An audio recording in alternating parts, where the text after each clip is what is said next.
ఆచ్ వెళ్దామా? చూసారు కదా, పెద్ద రౌడీకి లాగా బ్యాట్ పట్టుకొని ఎలా తిరుగుతున్నాడు. 5 o'clock అయింది ఈవినింగ్. ఇంకా పిల్లలందరూ కూడా కింద ఆడుకుంటారు. ఇక అసలు నన్ను ఊపిరి ఆడనివ్వట్లేదు 4 నుంచి. ఎండలేమో బీభత్సంగా ఉన్నాయి కదా అని ఆపితే ఇంకా చూసారు కదా, నా డ్రెస్ పట్టుకొని లాగి మరీ చేస్తున్నాడు. తీరా కిందకు వచ్చేస్తే ఒక్కళ్ళు కూడా లేరు, అసలు ఎవ్వరు లేరు అనమాట.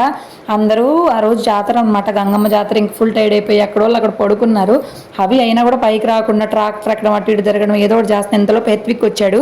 ఇంకా కాసేపు ఆడుకొని ఇంక నేను పైకి తీసుకుని వచ్చి ఎవ్వరు లేరు కదా అని చెప్పి రాగానే చూడండి ఎంత వాటర్ అయినాయో. అంత కాడికి ఎందుకు తిరిగేది, ఇంకా వాటర్ కూడా లేవంటే వాటర్ పడితే ఇంకా తాగుతానే ఉన్నాడు. పాపం ఎంత డిహైడ్రేట్ అయిపోయాడు.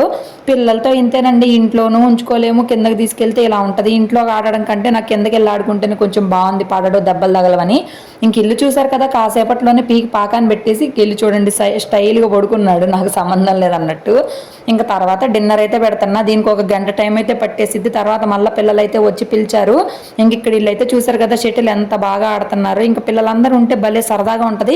ఇంతలోపు ఇంకా అలా నాన్న వచ్చాడు. ఇంకా డ్రామా అయితే మొదలు చేసేసాడు, తండ్రి కొడుకుల డ్రామా. భలే క్యూట్గా ఉంటుంది వీళ్ళిద్దరిది. నచ్చితే లైక్ చేసి సబ్స్క్రైబ్ చేసుకోండి.